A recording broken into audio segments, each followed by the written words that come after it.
মুহররম মাসের মাহাত্ম্য এবং ফজিলত জানতে চাই, বিশেষ আমল থাকলে আমলগুলো জানতে চাই। আলহামদুলিল্লাহ, মুহররম মাস আমাদের খুবই নিকটে।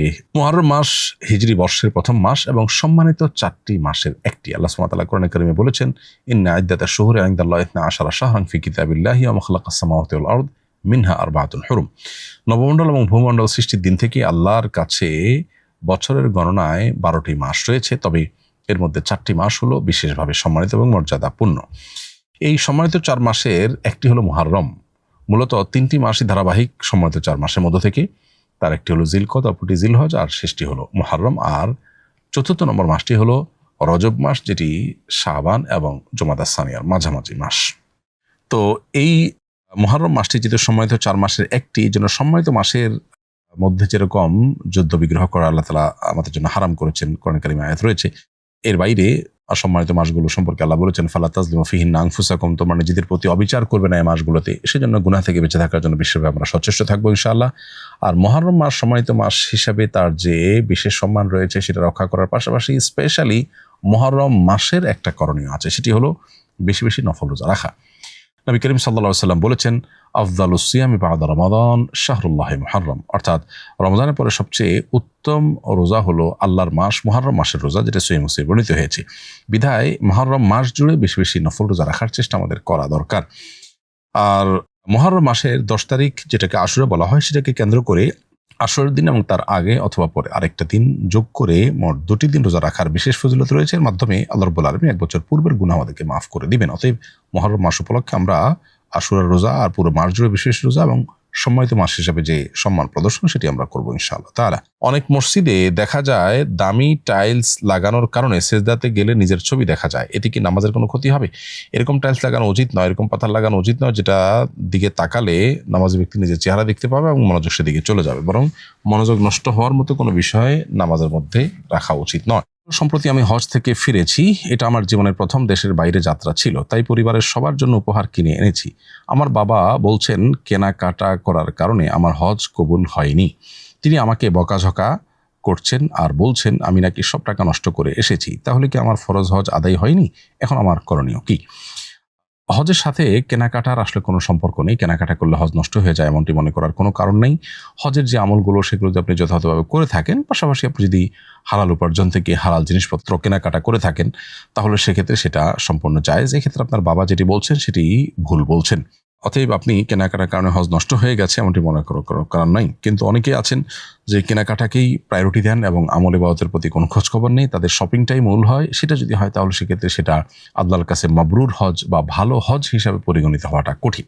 আমি আগামী বছর হজে যাবো ইনশাআল্লাহ। শুনেছি আপনি এবছর হজ করে এসেছেন। আপনার হজের অভিজ্ঞতার আলোকে আমাকে পরামর্শ দিবেন যাতে আমি যথাযথভাবে প্রস্তুতি নিতে পারি। প্রিয় দর্শক, আপনার প্রতি আমার পরামর্শ থাকবে হজের আগে যথেষ্ট প্রশিক্ষণ গ্রহণ করবেন। আসন্না ফাউন্ডেশন থেকে আমরা হজ প্রশিক্ষণ দিয়ে থাকি প্রতি বছর 3-4টি বা কোনো কোনো সময় 5টি ধাপেও আমরা প্রশিক্ষণ দিয়ে থাকি। আমাদের 500 লোক এর সংকলন হয়, এরকম একটি অডিটোরিয়াম আছে। সেখানে আমরা এক ধাপে সবাইকে ট্রেনিং করিয়ে শেষ করতে না পারলেও কয়েক ধাপে আমরা সবাইকে প্রশিক্ষণের আওতায় আনার চেষ্টা করি। সেখানে 6 থেকে 7 ঘন্টা ব্যাপী প্রায় 400 স্লাইড প্রেজেন্টেশনের মাধ্যমে হজের পূর্ণাঙ্গ প্রশিক্ষণ দেওয়া হয়ে থাকে। এর বাইরেও আরও বিভিন্ন ওলামা ইকরাম বিভিন্ন উদ্যোগে বিভিন্নভাবে তারা হজের প্রশিক্ষণ দিয়ে থাকেন। বিধায় যথাযথভাবে হজের প্রশিক্ষণ নেবেন, এটি হলো আপনার প্রতি আমার পরামর্শ। আর দ্বিতীয়ত হলো হজকে বিস্তারিতভাবে জানবার জন্য আপনি একাধিক বই পুস্তক আগাগোড়া পড়বেন, সম্ভব হলে গ্রুপ স্টাডি করবেন। এর মাধ্যমে আপনার হজের বিষয়টা আপনার জন্য সহজ হবে এবং আপনি পারফর্ম করতে পারবেন ইজিলি ইনশাআল্লাহ। আল্লাহর কাছে দোয়া তো করবেনই, আল্লাহ যেন আপনাকে হজ সহি শুদ্ধভাবে সঠিকভাবে করার তৌফিক দান করেন। কারণ হজ করতে গিয়ে টুকটাক তো বটেই, কোনো কোনো ক্ষেত্রে বড় বড় ভুল পর্যন্ত করে অনেকে আসেন, যেটা পরবর্তীতে তার প্রায়শ্চিত্তের কারণ হয়। নবীজি সাল্লাল্লাহু আলাইহি সাল্লামের পেশাবও সুগন্ধ যুক্ত ছিল বলে সিরাতের এক বইয়ে পড়েছিলাম। তাহলে কি নবীজির পেশাব পবিত্র ছিল এবং তার সুগন্ধি বা পানির মতো ব্যবহার করা যেত? নবী করিম সাল্লাল্লাহু আলাইহি সাল্লামের ঘামে সুগন্ধি ছিল, এটি বিশুদ্ধ হাদিস দ্বারা প্রমাণিত। কিন্তু তার পেশাবের সুগন্ধি ছিল এ মর্মে কোনো বিশুদ্ধ হাদিস আমাদের জানা নেই। যারা নিয়মিত নামাজ রোজা কিছুই আদায় করে না, এমনকি শুক্রবার জুমার নামাজও পড়ে না, কিন্তু আল্লাহকে বিশ্বাস করে, এদের ব্যাপারে শরিয়ার বিধান কি?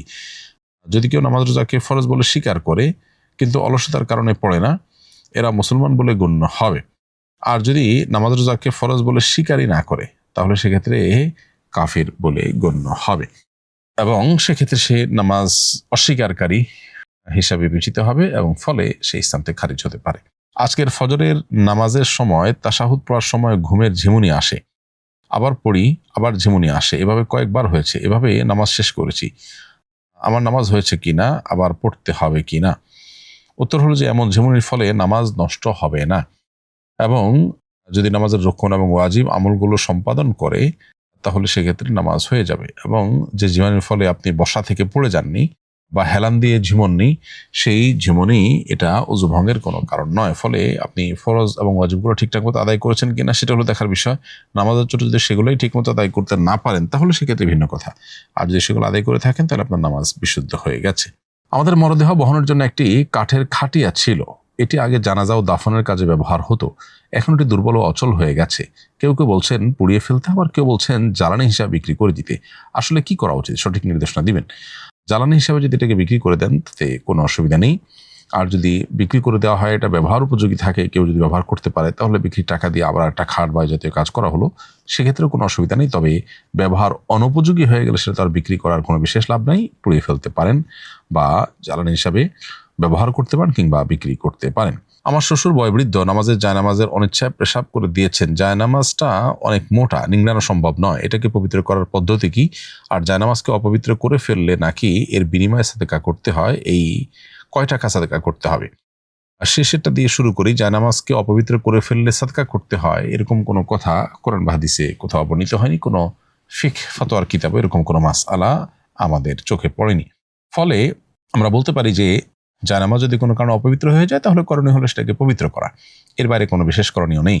এখন পবিত্র কিভাবে করবেন? উত্তর হলো যে জায়নামাজ যদি অনেক মোটা হয়, এটাকে ধুয়ে নিংড়ানো সম্ভব না হয়, তাহলে সেক্ষেত্রে এটার উপরে পানি ঢেলে দিয়ে এটাকে ঝুলিয়ে রাখবেন। পানি ঝরা বন্ধ হয়ে গেছে, আবার এটাকে পানিতে ঝুলাবেন, আবার পানিতে ধোবেন, ধুয়ে আবার এটাকে লটকাবেন, ঝুলাবেন। এভাবে 3 বার করলে ইনশাআল্লাহ সেটি পাক হয়ে যাবে। এছাড়া পানি ব্যাপক পরিমাণে ঢাললেন এবং ডললেন, তাতে যদি প্রবল ধারণা হয় যে নাপাক যেটা ছিল এর আলামত চিহ্ন কিছু আর নেই, পানির সাথে ধুয়ে চলে গেছে, তাহলে তাতেও পাক হয়ে যাবে।